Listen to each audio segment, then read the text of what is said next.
오늘 우리에게 주신 하나님 말씀은 마가복음 6장 30절부터 34절까지 말씀입니다. 한 목소리로 읽겠습니다. 사도들이 예수께 모여 자기들이 행한 것과 가르친 것을 낱낱이 고하니 이르시되 너희는 따로 한적한 곳에 가서 잠깐 쉬어라 하시니 이는 오고 가는 사람이 많아 음식 먹을 겨를도 없음이라. 이에 배를 타고 따로 한적한 곳에 갈새 그들이 가는 것을 보고 많은 사람이 그들인 줄 안지라. 모든 고을로부터 도보로 그곳에 달려와 그들보다 먼저 갔더라. 예수께서 나오사 큰 무리를 보시고 그 목자 없는 양 같음으로 인하여 불쌍히 여기사 이에 여러 가지로 가르치시더라. 아멘. 네, 우리가 많이 하는 말 중에서 내려놓는다는 말이 있죠. 내려놓는다, 다 내려놓는다, 다 내려놔라. 그런 말이 있습니다. 전적으로 하나님 의지하라, 그런 말이죠.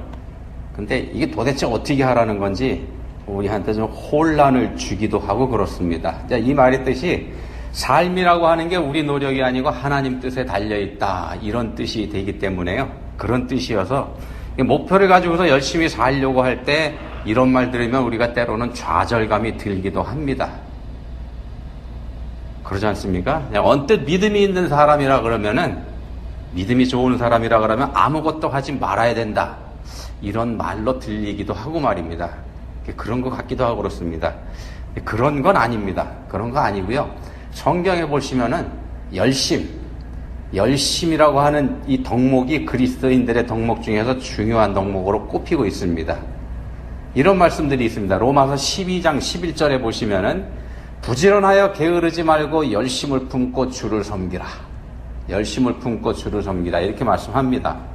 계시록 3장 19절에서도 미지근한 라오디게아 교회를 향해서 주님께서 말씀하시죠. 그러므로 네가 열심을 내라. 열심을 내라. 자, 끈기 있게 기도하라는 내용도 있지 않습니까? 불의한 재판장을 설득하는 과부 이야기 말입니다. 예수님께서 말씀하신 비유 중에 그 말씀이 있죠. 근데 그 비유의 말씀 끝에 가서 예수님께서 이런 말씀을 하십니다. 누가복음 18장 8절. 인자가 올 때에 세상에서 믿음을 보겠느냐? 믿음을 보겠느냐? 이렇게 말씀합니다. 자, 믿음이라고 하는 거는요, 믿음이란 끈기 있고 열심 있는 거다. 믿음은 끈기 있고 열심이다, 이런 말도 된다는 겁니다. 믿음이 있는 사람은 포기하지 않는 사람입니다. 믿음이 있는 사람은 포기하지 않는 사람입니다. 결국은 하나님께서 이루어 주실 걸 믿기 때문에, 그래서 포기하지 않습니다. 자, 그런 믿음을 가지는 게 내려놓음입니다. 그런 믿음을 가지는 게 내려놓음입니다. 다 하나님 마음대로 하실 거니까 그런 뜻이 아니고 말입니다. 자, 전부 다 하나님께 맡겨드린다고 하는 건 아무것도 하지 않는 게 아니고 오히려 반대로 최선을 다하는 겁니다. 최선을 다하는 거. 최선을 다하는 거, 열심을 내는 게 이게 믿음 생활입니다. 근데 우리가 헷갈립니다. 우리가 헷갈리는 이유가, 왜 지금까지 우리가 헷갈리고 지금도 헷갈리고 있고 앞으로도 헷갈릴 거냐 하면은요, 믿음이라고 하는 걸 성취로 보기 때문에 그렇습니다. 성취, 무언가를 이루는 거. 근데 믿음이라고 하는 건 성취하는 거 아닙니다. 신앙생활의 목표라고 하는 거는 우리가 목표한 바를 이루어가는 거, 이게 신앙생활이 아니라는 말씀입니다. 어떻게 해서든지 하나님을 설득해가지고 내가 원하는 바, 내가 목표한 것을 끝내 얻어내는 거, 그게 신앙생활이 아니라는 겁니다. 그건 하나님 믿는 신앙생활이 아니고요, 우상숭배입니다. 그러니까 우리가 혼동하는 부분이 바로 이 부분입니다. 성취를 위해서 무던히 애쓴 사람, 성경에 있습니다. 자기가 목표한 바를 위해서, 이루기 위해서 무던히 애쓴 사람, 야곱. 간절히 원했던 장자권을 기어코 손에 넣지 않습니까? 둘째 아들이지만 쌍둥이 형에게서 장남의 권리, 장자의 권리 가져옵니다. 이게 사실은 속여서 빼앗은 거죠. 속여서 빼앗습니다. 어떻게 됐습니까? 그 결과, 속여서 빼앗은 결과 20년을 도망자로 살게 되지 않습니까? 편안한 집에서 쫓겨나와서 야곱 자신이 입으로 고백했던 것처럼 험악한 세월을 보내게 됩니다. 자, 근데요, 야곱은 자기가 목표한 바를 쟁취하기 위해서 애를 썼는데, 사실 야곱은 이미 자기 형보다 큰 자가 될 복을 받고 태어난 사람입니다. 태어나기도 전에, 그러니까 어머니 태중에 있을 때 이미 하나님께서 말씀하셨더랬습니다. 이미 말씀하셨더랬습니다. 그럼에도 불구하고 야곱이 그렇게 기다리지 못했던 거예요. 조바심을 가지고 있었던 거죠. 조바심을 냈습니다. 왜 조바심을 냈을까? 성경에 그렇게 나오진 않습니다만 우리가 생각해 보건대 혹시 이루어지지 않으면 어떡하나? 또는 내가 쟁취해내야 되는 건 아닌가? 하나님께서 이런 목표를 주셨고 나한테 주시겠다고 하셨으니까 내가 이 일은 이루어내야 되는 거 아닌가? 이런 생각을 하기 때문에 그렇습니다. 근데 이런 생각들이 정확하게 말씀드리면은 믿지 못하는 겁니다. 믿지 못하기 때문에 그런 생각을 합니다. 그래서 자신이 나서게 됩니다. 하나님을 믿지 못하기 때문에 내가 나서게 되는 거예요. 그게 문제라는 겁니다. 이렇게 말씀드리면, 그러니까 아무것도 하지 말라 이런 말이지 않냐? 이렇게 아마 반문하실 수 있습니다.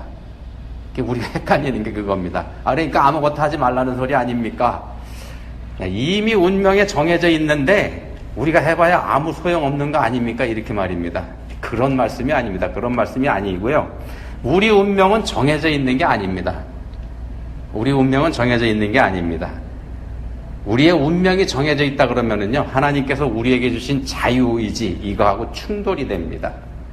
우리한테 자유의지가 없는 게 돼버리죠. 그런 뜻이 아니고, 자, 야곱이 더 큰 자가 될 것은 하나님께서 말씀하셨습니다. 이미. 결국 이루어질 일이라는 거죠. 다만 그때가 언제인지, 그리고 큰 자가 된다는 그게 뭔지, 방법이 뭔지, 어떻게 이루어질 건지, 이건 우리가 알지 못한다는 겁니다. 여기에서 문제가 생기는 겁니다. 말씀은 있는데 상황은 그렇지 않으니까 이 말씀에 의심이 드는 겁니다.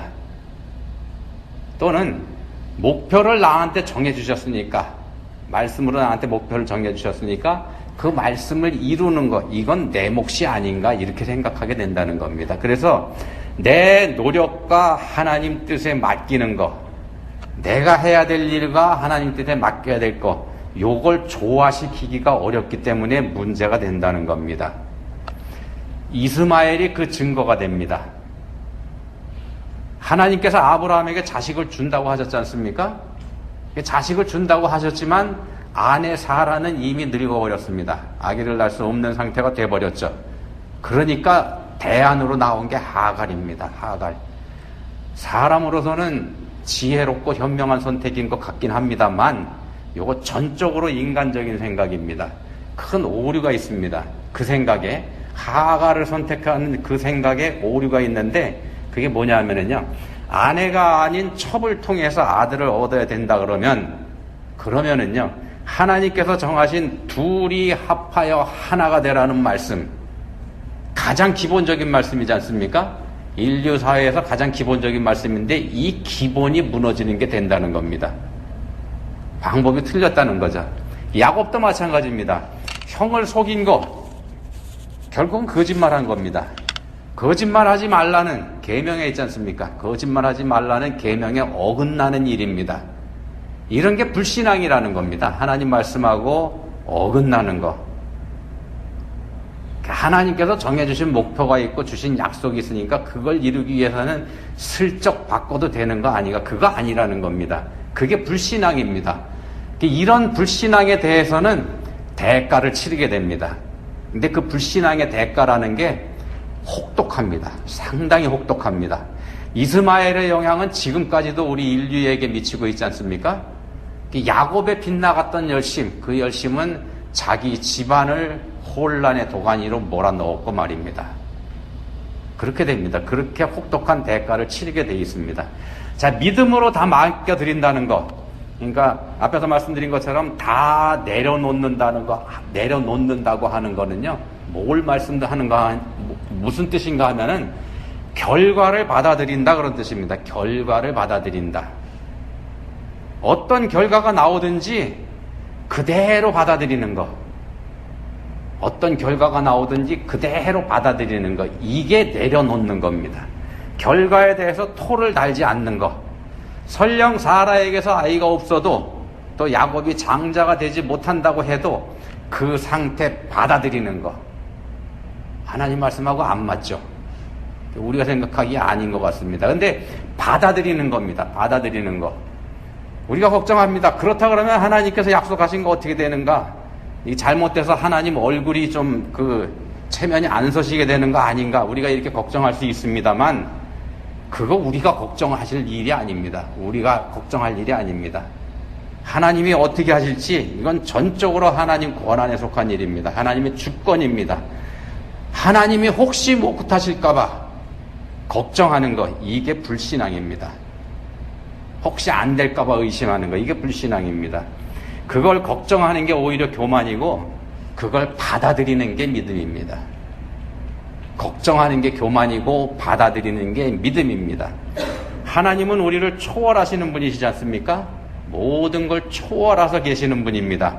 어떻게 하실지 우리가 알 수 없다는 겁니다. 우리가 이해할 수도 없고, 그런 분이 하나님이십니다. 우리는 자기 위치에서 자기가 할 도리를 다 하면 되는 겁니다. 그게 충성입니다. 성경에서 말씀하는 내 도리를 다하는 것. 야곱이 할 일은요, 야곱이 해야 할 일은 자기를 사랑해 주시는 어머니의 사랑스러운 아들로서, 또 아버지의 둘째 아들로서 자리를 지키는 거였습니다. 탕자도 이해가 됩니다. 탕자가 해야 될 일은 둘째 아들로서 아버지와 함께 살면 되는 거였습니다. 자기가 하려고 나섰다가 망했지 않습니까? 그렇게 하면은 자기 자리 지키면 하나님께서 하실 거라는 겁니다. 아브라함과 사라도 마찬가지입니다. 하나님께 택함 받은 사람으로서 하나님 섬기면서 자신과 함께 해주시는 하나님, 그 하나님을 드러내는 믿음의 삶을 살면은 그 되는 거였습니다. 그러면 나머지 하나님께서 알아서 하시는 겁니다. 학생이 공부는 제쳐두고서 하나님, 내가 하나님 일하느냐고 공부하지 못했으니까 이번 시험 하나님 책임지세요, 이렇게 말한다 그러면은요, 그 제대로 된 믿음 아닙니다. 그건 믿음이 아니고 하나님 우롱하는 짓입니다.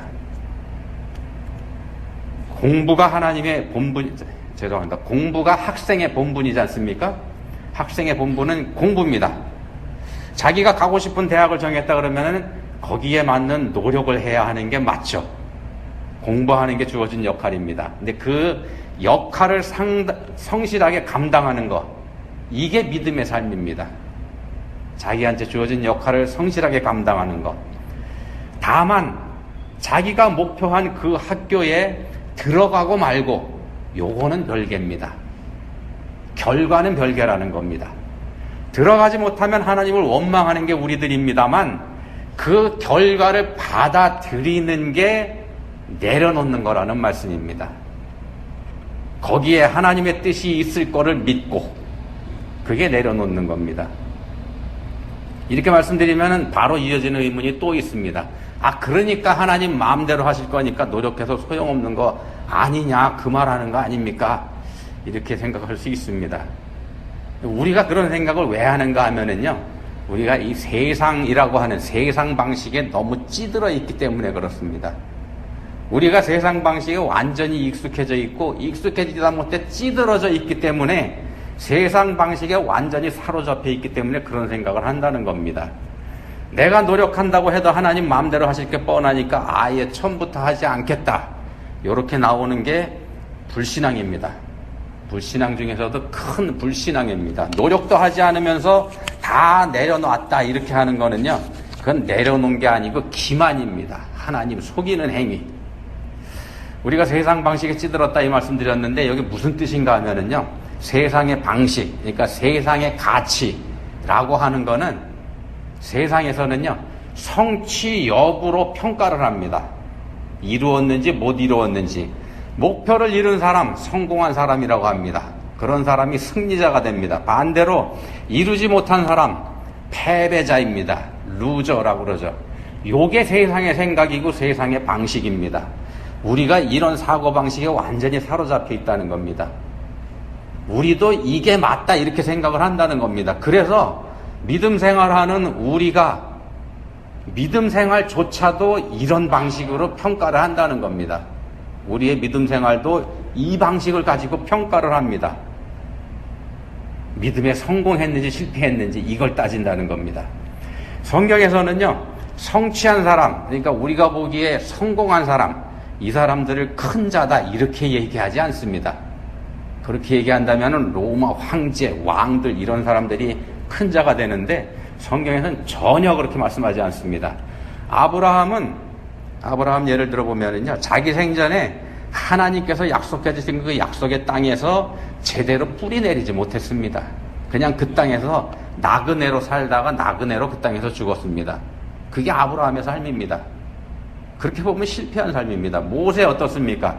약속의 땅 가나안에 큰 소리 쳐가면서 데리고 가겠다고 백성들 다 끌고 나왔지만 정작 자기는 한 발짝도 들여보내지 못했습니다.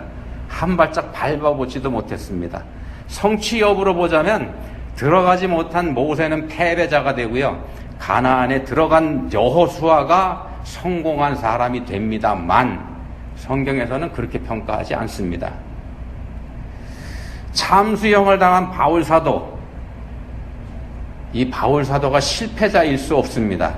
십자가에 거꾸로 달려 죽은 순교자 베드로, 이 사람이 패배자일 수도 없고 말입니다. 하나님 관점에서 보면은 이분들은 전부 다 승리자입니다. 승리한 사람들입니다. 왜냐하면 믿음으로 살았기 때문에 그렇습니다. 하나님이 믿음을 보신다는 겁니다. 성공 여부를 보시는 게 아니고, 하나님은 우리가 성공했는지 실패했는지 이거 보시는 게 아니고 믿음이 있는지 아닌지 그거 보십니다. 이 세상에서 성공했는지 이건 하나님께는 아무짝에도 쓸모없기 때문입니다. 그냥 썩어서 없어져 버릴 거에 불과합니다. 학생이 목표했던 대학을 위해서 죽어라고 공부했는데 실패했다. 하나님 원망하게 되죠. 하나님 보시기엔 아무짝에도 쓸모가 없다는 겁니다. 자, 이 사람들은요, 앞에서 말씀드린 베드로, 사울, 바도사울 이런 사람들은 하나님께서 허락하신 자리에서 하나님께서 맡겨주신 일을 한 사람들입니다. 거기서 그렇게 열심히 살았습니다. 이게 내려놓는 겁니다. 이게 내려놓는 거. 자신의 삶의 결과가 어떻게 되는지 이건 하나님께 맡겨놓고 내가 결과를 말하지 않는 겁니다. 결과를 하나님께 맡겨드리는 것, 그리고 결과가 어떻게 되든지 그거 상관하지 않고 내가 할 도리와 역할을 성실히 끝까지 감당하는 것, 이게 믿음입니다. 내가 바라는 바가 있죠. 내가 원하는 바가 있습니다. 그게 이루어져야 한다. 꼭 이루어져야 한다. 이게 교만이라는 겁니다. 왜냐하면 그게 왜 이루어져야지 될까요? 내가 목표하는 바가. 결국은 그냥 이 세상에서 잠깐만 소용되다가 없어져 버릴 건데 그게 왜 이루어져야 될까요? 자, 내려놓음은 하나님께서 선한 일을 하실 거라는 거 믿는 겁니다. 하나님은 선하신 분이니까. 결국은 하나님께서 선하게 만들어 가실 거라는 거 믿는 겁니다. 우리가 아닙니다. 하나님이 선하신 분이죠. 그거 믿는 겁니다. 그 선하신 하나님은 우리를 사랑하시는 분입니다. 그 선하신 하나님이 우리를 사랑하시는 분입니다. 그런 분이시기 때문에 우리를 기어코 선한 곳으로 이끌어 가실 겁니다. 본문 34절에 보시면은 불쌍히 여기사라는 말씀이 있습니다. 불쌍히 여기사. 원어로 보면 이게 스플링컨 이조마이라고 하는 단어인데 뜻이 뭐냐 하면은요, 깊은 감동과 깊은 연민, 이걸 뜻합니다. 더 쉽게 말씀드리면은 단장의 아픔, 그러니까 창자가 끊어지는 것 같은 고통을 느낀다, 그런 뜻입니다. 예수님께서 백성들을 보고서 불쌍히 여기셨다는 겁니다. 창자가 끊어지는 것 같은 고통을 느끼셨다는 겁니다. 우리가 언뜻 이해가지 않습니다. 근데 하나님께서 우리 인생들을 바라보시는 마음이 이렇다는 겁니다. 하나님께서 우리들을 바라보시는 마음이 이겁니다. 불쌍히 여기서 창자가 끊어지는 고통을 가지고 우리를 지켜보고 계십니다. 예수님께서는 큰 무리를 보시고서 이 감정을 느끼셨다 이렇게 본문에 말씀하지 않습니까? 걸어서 열심히 예수님을 따라오는 큰 무리, 예수님과 제자들은 배를 타고 가고 있는데 그 배를 따라잡으려고 그걸 바라보면서 물가에서 열심히 걸어서 따라가는 그 무리들을 보시고 창자가 끊어지는 것 같은 연민의 고통을 예수님께서 느끼셨습니다. 왜냐하면은요, 왜 고통을 느끼셨냐면은 이 사람들은 버림받은 사람들입니다. 버림받은 사람들. 무리라고, 큰 무리라고 우리 성경에 번역되어 있는 이 단어가 원어로 보면 오클로스라고 하는 단어인데 어떤 사람들 뜻하는가 하면은 대우받지 못하는 사람을 뜻합니다. 대우받지 못하는 무리. 성경에 보시면 유대인들이 뻑하면 사람들 보고 죄인들 그러지 않습니까? 죄인들. 바리새인들이 특히 자기들은 죄인들하고 다르다 이렇게 얘기하죠. 그 죄인들에 해당하는 사람들이 이 사람들입니다. 일반 백성들. 율법도 제대로 지키지 못하는 부류의 사람들입니다. 하나님의 백성이지만 그럼에도 불구하고 율법도 제대로 지키지 못하면서 방황하는 사람들, 그런 사람들을 가리키는 겁니다. 우리한테 적용을 해보면은 그리스도인이지만, 우리가 구원받았다고 하는 그리스도인이지만 세상의 가치와 다 내려놓으라는 이 말씀 사이에서 어찌할 바를 모르고 우왕좌왕하는 우리들의 모습, 요겁니다. 그런 모습을 가지고 있는 게 본문에서 말씀하는 무리입니다. 그리고 예수님께서는 그 무리들을 보고 창자가 끊어지는 고통을 느끼시고, 믿음으로 살아야 하지만 그렇게 살지 못하니까, 우리가 그렇게 살지 못하지 않습니까? 온전히 살지 못합니다. 믿음으로 살아야 하지만 그렇게 살지 못하니까 세상도 우리를 우습게 보는 겁니다. 본문에 나와 있는 무리들이 그런 입장에 처해 있는 사람들입니다. 믿음의 사람인지 세상의 사람인지 우리 자신에 대해서 우리 자신도 제대로 알지 못하는 상태에 있는 그런 불쌍한 존재입니다. 34절에 보시면 또 목자 없는 양 같다 이런 말씀을 합니다. 목자 없는 양. 양이 생존을 하기 위해서 필요한 게 세 가지가 있습니다. 그게 뭐냐면 반드시 필요한 건데, 푸른 초장, 맑은 물, 그리고 안전하게 쉴 수 있는 우리, 이렇게 세 가지입니다. 풀과 물과 안전, 요 세 가지가 반드시 필요하죠. 근데 우리가 잘 아는 것처럼 양은 짐승 중에서 가장 무능한 짐승이라 그럽니다. 자기 자신을 스스로 보호할 능력도 없고, 심지어 자기가 먹고 살아야 할 풀을 찾아갈 능력도 없는 존재가 바로 그런 짐승이 양입니다. 그러니까 방금 말씀드린 이 세 가지를 스스로 자기가 갖출 수 있는 존재가 아니라는 겁니다. 감당할 수 없는 존재가 양입니다. 그래서 성경에서 자꾸 양이 나옵니다. 그래서 양에게 반드시 필요한 존재가 목자입니다. 양에게 반드시 필요한 게 목자입니다. 역설적으로 양에게는 목자만 있으면 다 해결됩니다. 양에게는 목자만 있으면 걱정할 게 하나도 없습니다. 양이 할 일은 목자를 그냥 믿고 따라가면 되는 겁니다. 양은 자기 목자의 목소리를 안다 그러지 않습니까? 자기 목자를 무조건 믿고 따라가는 겁니다. 그렇게만 하면 양은 성공한 삶을 사는 겁니다. 목자를 따라가는 게 양의 성공입니다. 양이 자기가 양으로서 무언가를 성취해내야 되는 그런 거 아니라는 겁니다. 양의 삶이 제대로 됐는지 안 됐는지 그건 양 스스로 평가하는 게 아니고 목자가 평가합니다. 얘가 제대로 컸나 안 컸나. 양은 알지도 못합니다. 그런 걸. 어떤 기준으로 자기가 평가를 받는지, 평가받는 것조차도 모르죠. 양이 어떻게 목자의 깊은 마음을 헤아릴 수 있겠습니까? 우리가 양이라는 말씀을 드리는 겁니다. 예수님이 목자이시고 우리는 예수님만 따라가면 된다는 겁니다. 다 해결됩니다. 그러면 본문 33절에 무리들 보십시오. 33절에 있는 무리들, 배를 타고 이동하는 예수님 일행을 발견하고서는 걸어서 따라가지 않습니까? 물 위에 떠가는 배를 걸어서 따라갑니다. 이게 우리가 할 역할이고 우리가 할 도리라는 겁니다. 이 무리가 우리들입니다. 그러니까 예수님을 찾고 예수님을 따르고 예수님을 만나는 것, 이게 우리가 해야 할 도리이고 우리의 역할입니다. 따르는 무리들은 예수님을 신뢰하고 있습니다. 저 예수님만 만나면 내 문제 해결될 거라는 믿음을 갖고 있습니다.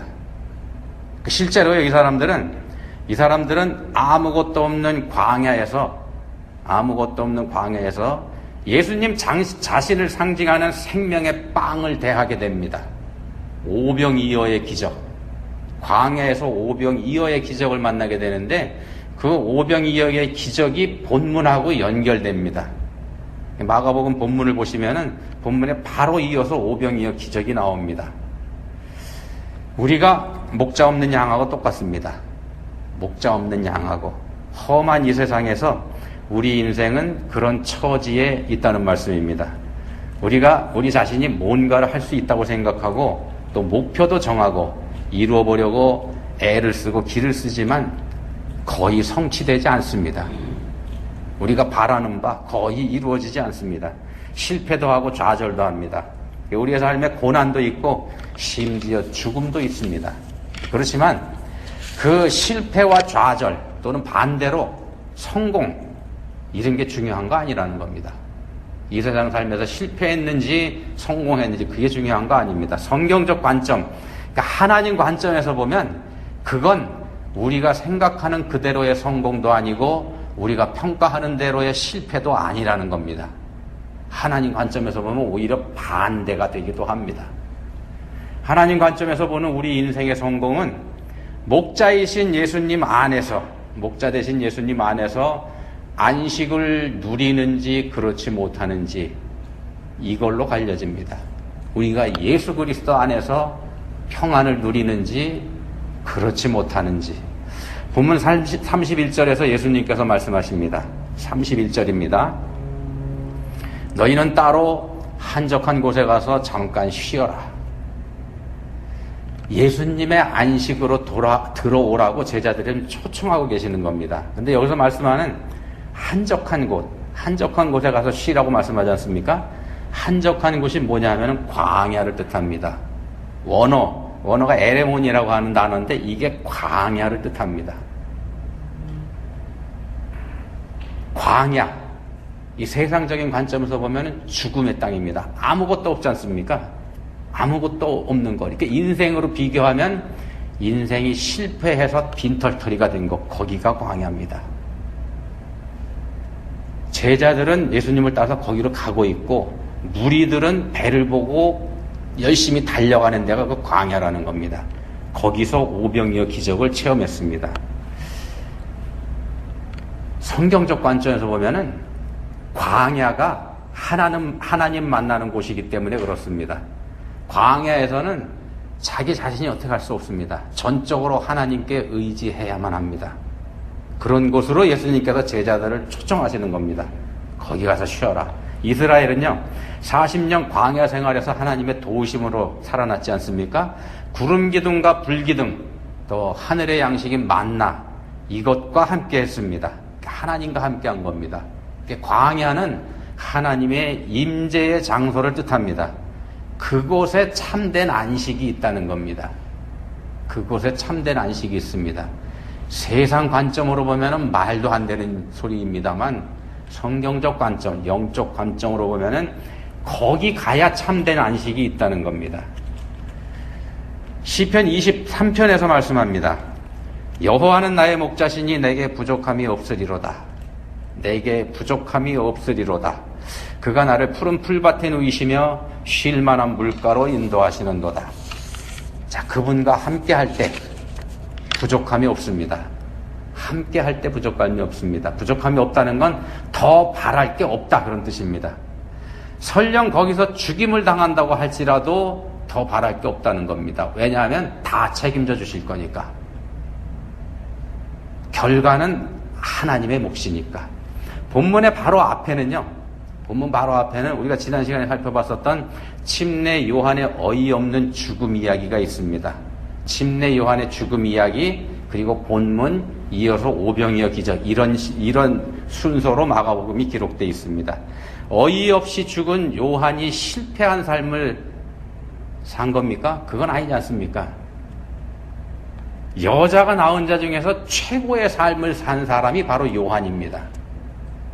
하나님이 그걸 인정을 하시죠. 하나님의 사람으로 태어나서 평생 하나님을 신뢰하면서 하나님의 일만 하면서 살다가 하나님 뜻 안에서 죽었으니까 말입니다. 이 세상에 왔다 간 사람 중에서 가장 성공한 사람이 바로 침례 요한입니다. 우리의 행복의 원천은 신뢰, 그러니까 믿음입니다. 믿음. 우리의 행복은 믿음에 달려 있습니다. 불쌍히 여겨주시는 하나님의 사랑을 믿고 우리에게 허락하신 곳에서 그분과 함께하는 것, 이게 복된 삶이고 그렇게 사는 게 성공한 삶입니다. 다 책임져 주실 거니까. 결과는 다 맡겨드리고 그냥 따라가면 되는 겁니다. 따라가야 됩니다. 가야 되는 겁니다. 말씀이 인도하시는 대로 가야 됩니다. 그냥 주저앉아 있는 게 아니고 말씀 따라 가는 겁니다. 그게 내려놓는 겁니다. 기도하시겠습니다. 하나님 아버지, 세상 사고방식에 푹 찌들어 살고 있는 저희는 삶을 성공과 실패로 가르려고 합니다. 많이 가진 사람, 힘 있는 사람을 성공한 사람이다, 이렇게 생각합니다. 그렇지만 하나님께서는 믿음을 보신다고 하셨습니다. 하나님을 신뢰하면서 결과를 하나님께 맡기고 저희에게 주신 자리에서 열심히 사는 것, 이게 믿음의 삶인 줄 압니다. 간절히 바라고 원하오니 저희에게 더 큰 믿음 주셔서 세상의 방식이 아닌 하나님의 눈으로 저희 자신을 보게 해주시기 원합니다. 예수님 이름으로 기도합니다. 아멘.